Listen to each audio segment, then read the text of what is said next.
வணக்கம். திசைகளின் 10 மணி செய்திகள்.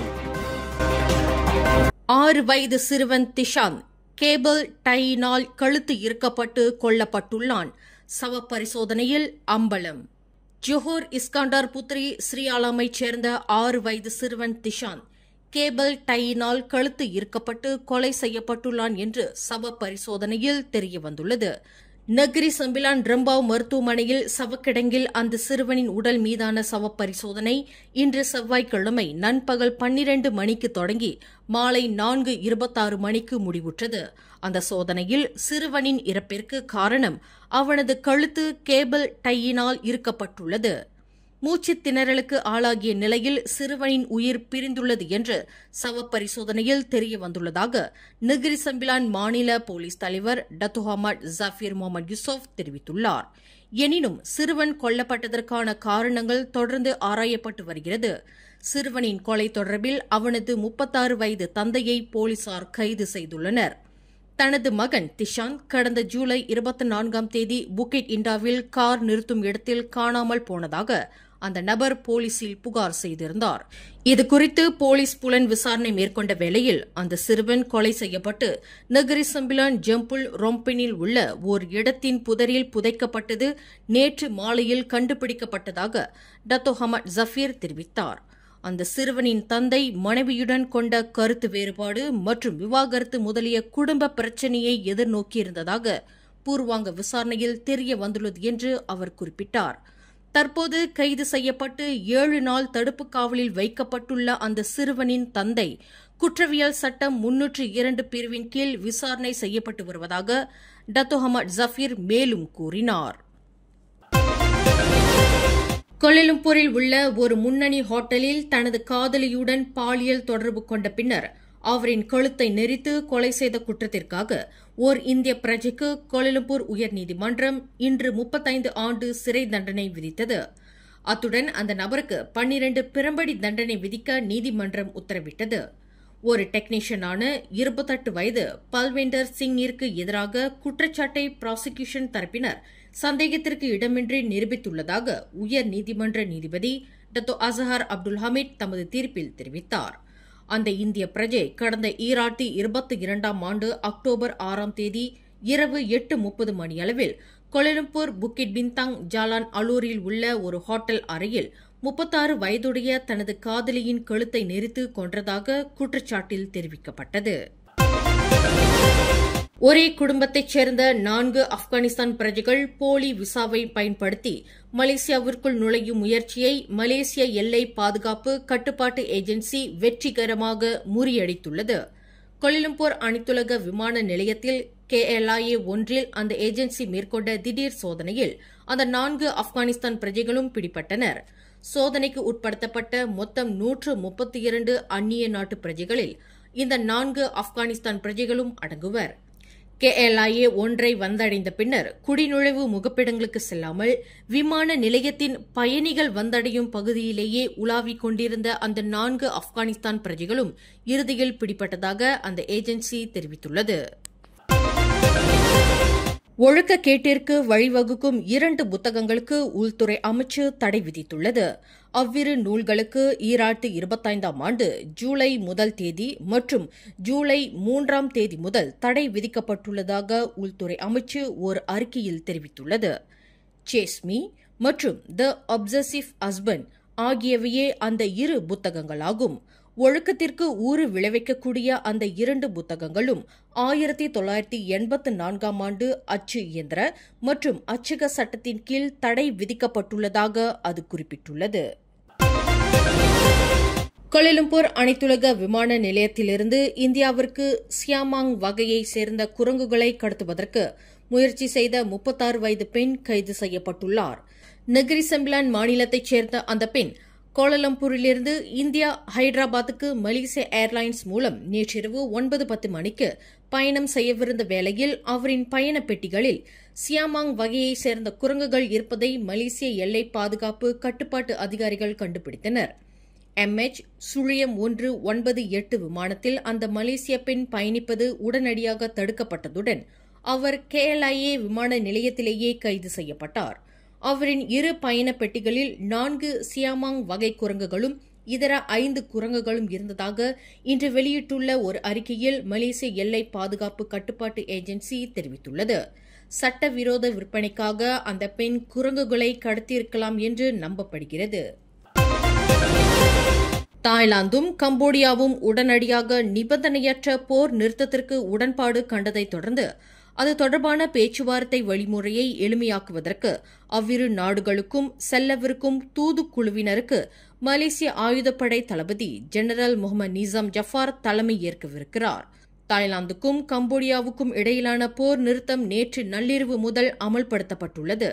நேற்று புத்ராஜயாவில் பிரதமரும் ஆசியான் தலைவருமான டத்தோ ஸ்ரீ அன்வார் இப்ராஹிம் தலைமையில் 2 நாடுகளின் தலைவர்களுடன் நடத்தப்பட்ட பேச்சுவார்த்தையில் போர் நிறுத்தத்திற்கு இணக்கம் காணப்பட்டன. அந்த இணக்கத்தின் அடிப்படையில் நடைபெறும் அடுத்த கட்ட பேச்சுவார்த்தையை எளிதாக்குவதற்கு அவ்விரு நாடுகளுக்கும் செல்லவிருக்கும் தூதுக்குழுவினருக்கு ஜெனரல் முகமது நிசாம் தலைமை ஏற்பார் என்று அறிவிக்கப்பட்டுள்ளது. சிறு தொழில் வர்த்தகர்கள் மற்றும் வளர்ந்து வரும் வர்த்தகர்களை அங்கீகரிக்கும் வகையில் ரிபுவான் முத்தியாரா செக்கால் ஹோல்டிங்ஸ் சென்ட்ரியான் பர்ஹாட் நிறுவனமும் இந்தியாவைச் சேர்ந்த youth united council of India மன்றமும் இணைந்து சிறந்த தொழில் முனைவோர் விருதளிப்பு விழாவை வெகு விமரிசையாக நடத்தின. சிறந்த வர்த்தக தொழில் முனைவர்களுக்கான உயரிய விருது வழங்கும் இந்த நிகழ்வு கடந்த ஜூலை 26ஆம் தேதி சனிக்கிழமை புத்ராஜயா பம் கார்டன் ஹோட்டல் IOI ரிசார்ட்டில் நடைபெற்றது. நம் சமுதாயத்தில் வியாபாரத்துறையில் கால் பதித்து முன்னேறி வரும் வர்த்தகர்களை கௌரவிக்கும் வகையில் இந்த விருது விழாவை முதல் முறையாக தங்களின் நிறுவனத்தின் கீழ் ஏற்பாடு செய்யப்பட்டதாக ரிபுவான் முத்தியாரா செக்கால் ஹோல்டிங்ஸ் சென்ட்ரியான் பர்ஹாட் நிறுவனத்தின் தோற்றுநர் விஷால்னி பழனி தெரிவித்தார். இந்நிகழ்வில் ஜோனந்தன் வேலா சிறப்பு விருந்தினராக கலந்து கொண்டு சிறப்பித்தார். மொத்தமாக 30 சாதனையாளர்களுக்கு இந்த நிகழ்ச்சியில் விருதுகள் வழங்கி கௌரவிக்கப்பட்டதாக விஷால்னி பழனி தெரிவித்தார். Basically, we have chosen 30 people out from various category. அந்த கேட்டகரியில வந்து பாத்தீங்கன்னா certain people மட்டும்தான் business people இருப்பாங்க. Other than that, we have recognition award, lifetime achievement award, and also pinnacle award.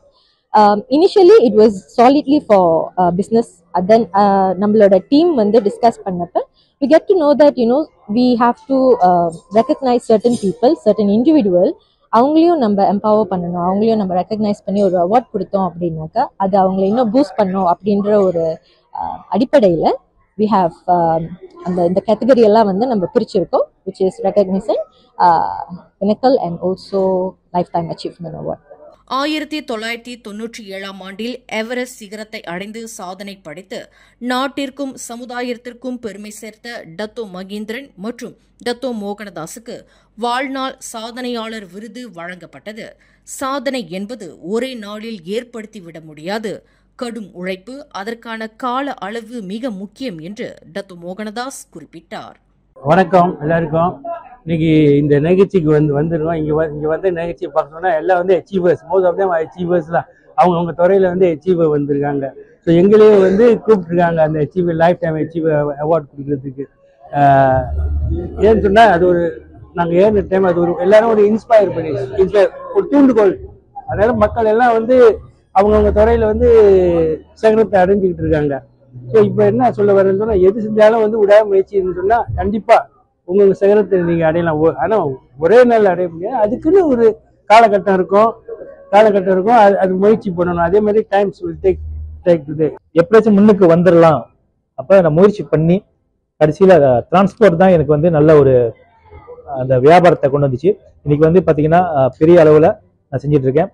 இப்போ உள்ள கால யூத்ஸுக்கு என்ன சொல்ல வரேன்னா, பிஸ்னஸ் பண்ணும்போது நம்ம வந்து சரியான முறையில பண்ணோம்னா, ஏன்னா அரசாங்கம் ரொம்ப உதவி செய்து கிராண்ட் எல்லாம் கொடுக்குறாங்க. அந்த வழியில நம்ம சரியா எடுத்து பயன்படுத்தணும்னா வியாபாரத்தில் எங்கேயும் கடன் வாங்காம நல்லா வெற்றி அடையலாம். இந்நிகழ்வில் காவல்துறை உயர் அதிகாரி டிசிபி டத்தோ சசிகலா தேவி, தொழிலதிபர் டத்தோ சுரேஷ் ஆகியோருக்கு இந்த விருது விழாவில் விருதுகள் வழங்கப்பட்டன. பஹாங் மாநிலத்தில் போதைப்பொருள் விநியோகிப்பாளர்களை பாதுகாக்கும் பொருட்டு 1,10,000 ரிங்கெட் லஞ்சம் பெற்றதாக கூறப்படும் 2 மூத்த போலீஸ் அதிகாரிகள் மற்றும் பணி ஓய்வு பெற்ற ஒரு முன்னாள் போலீஸ் அதிகாரி மலேசிய ஊழல் தடுப்பு ஆணையமான SPRM-ஆல் கைது செய்யப்பட்டுள்ளனர். இந்த மூவரும் நேற்று தெமுர்லோவில் உள்ள SPRM கிளை அலுவலகத்திற்கு விசாரணைக்காக அழைக்கப்பட்டிருந்தனர். வாக்குமூலம் பதிவுக்கு பின்னர் அந்த மூவரும் கைது செய்யப்பட்டதாக SPRM வட்டாரங்கள் தெரிவித்தன. இதற்கு முன்னதாக 4வது சந்தேக பேர் வழியை SPRM கைது செய்துள்ளது. இவர்கள் கடந்த 2022ஆம் ஆண்டிலிருந்து சட்டவிரோத நடவடிக்கையில் ஈடுபட்டு வந்ததாக நம்பப்படுகிறது.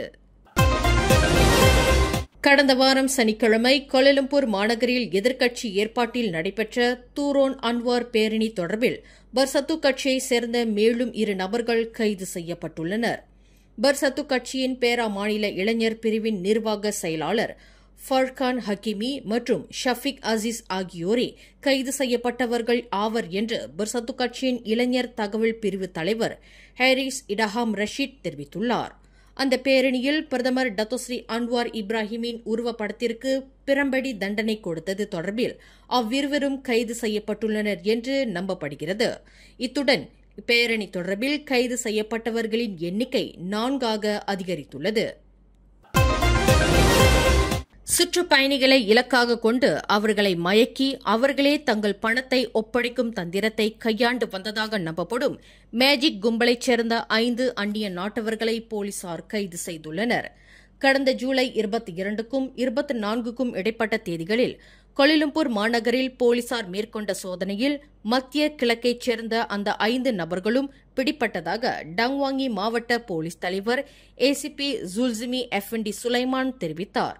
வெளிநாட்டு சுற்றுப்பயணிகளை கண்டதும் அவர்களின் நாட்டின் பணத்தை பார்க்க விரும்புவதாக கூறி அந்த பணத்தை ஆச்சரியமாக பார்ப்பதைப் போல் பாவனை செய்து அந்த சுற்றுப்பயணிகள் தங்களை அறியாமலேயே ஒட்டுமொத்த பணத்தையும் அந்த கும்பலிடம் ஒப்படைக்கும் மாயாஜால வேலையை கற்று வைத்திருப்பது விசாரணையில் தெரியவந்துள்ளது என்று ACP ஜுல்சிமி குறிப்பிட்டார்.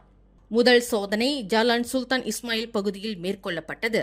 அதில் 20க்கும் 50க்கும் இடைப்பட்ட வயதுடைய 3 ஆண்கள் மற்றும் ஒரு பெண் பிடிபட்டனர். அவர்களிடமிருந்து 16,000 ரிங்கிட் மதிப்புள்ள பன்னாட்டு பண நோட்டுகள் பறிமுதல் செய்யப்பட்டன. 2வது சோதனை புக்கிட் பின்தாங்கில் மேற்கொள்ளப்பட்டது. அதில் 20 வயது மதிக்கத்தக்க மேலும் ஒரு அந்நிய நாட்டவர் கைது செய்யப்பட்டார். அவரிடமிருந்து 360 ரிங்கிட் பறிமுதல் செய்யப்பட்டது. இந்த 5வரும் புக்கிட் காயு இத்தாம் வாயிலாக மலேசியாவிற்குள் நுழைந்து கடந்த ஆண்டு செப்டம்பர் மாதம் முதல் இந்நாட்டில் தங்கியுள்ளனர். கைது செய்யப்பட்ட போது தங்களின் கடப்பிதழ் காணாமல் போனதாக அவர்கள் காரணம் தெரிவித்துள்ளனர் என்று ACP சுல்சிமி தெரிவித்தார். மலாக்காவில் உள்ள ஒரு மருத்துவமனையில் பணியாற்றி வரும் மருத்துவர் ஒருவர் கல்வத் குற்றத்திற்காக மலாக்கா இஸ்லாமிய சமய இலாகாவினால் கைது செய்யப்பட்டார். இன்று பிற்பகல் 3:25 மணியளவில் மலாக்கா சமாபோ தாமன் சமாபோ பர்டானாவில் உள்ள ஒரு வாடகை வீட்டில் சமய அதிகாரிகள் திடீர் சோதனை நடவடிக்கையில் ஈடுபட்டபோது தன் காதலியான பெண் மருத்துவர் ஒருவருடன் அந்த மருத்துவர் கல்வத் புரிந்ததாக சந்தேகத்தின் பேரில் கைது செய்யப்பட்டுள்ளார். அந்த இருவரும் தங்கியிருந்த வீட்டின் கதவை திறப்பதற்கு அந்த மருத்துவ ஜோடியினர் 20 நிமிடம் எடுத்துக்கொண்டனர். 30 வயது மதிக்கத்தக்க அவர்கள் வீட்டின் கதவை திறக்க மறுத்துவிட்டனர். பின்னர் போலீசாரின் உதவியை சமய அதிகாரிகள் நாடியதும் அந்த காதல் ஜோடியினர் வீட்டின் கதவை திறந்துள்ளனர் என்று தெரிவிக்கப்பட்டுள்ளது. 2 வாகனங்கள் சம்பந்தப்பட்ட விபத்தில் பெண் போலீஸ்காரர் ஒருவர் உயிரிழந்தார். இந்த சம்பவம் இன்று செவ்வாய்க்கிழமை காலை 7:15 மணியளவில் ஜோஹர் இஸ்கண்டர் புத்ரி ஜாலான் குல்லாங் பத்தா பண்டாஸ் சாலையின் 28வது கிலோமீட்டரில் நிகழ்ந்தது. தம்மான் யூனிவர்சிட்டி போலீஸ் நிலையத்தில் பணியாற்றி வந்த 37 வயது கோப்ரல் ஃபைருஸ் ஃபடிலா மூசா என்பவரே இந்த சம்பவத்தில் மாண்டதாக இஸ்கண்டர் புத்ரி மாவட்ட போலீஸ் தலைவர் ACP M குமரேசன் தெரிவித்தார். குல்லாங் பாத்தாவிலிருந்து ஸ்கூடாயை நோக்கி அந்த பெண் போலீஸ்காரர் புரோத்தோன் சாகா காரில் சென்று கொண்டிருந்த போது எதிரே வந்த புரோத்தோன் வாஜா காரினால் மோதப்பட்டுள்ளார் என்று பூர்வாங்க விசாரணையில் தெரிய வந்துள்ளது என்று ACP குமரேசன் குறிப்பிட்டார். மேலும் செய்திகளை தெரிந்து கொள்ள கீழே இருக்கும் பெல் பட்டனை அழுத்துங்கள். உங்கள் மகிழ்ச்சியை வெளிப்படுத்த லைக் மற்றும் ஷேர் செய்யுங்கள். தொடர்ந்து திசைகளோடு இணைந்திருக்க சப்ஸ்கிரைப் செய்யுங்கள்.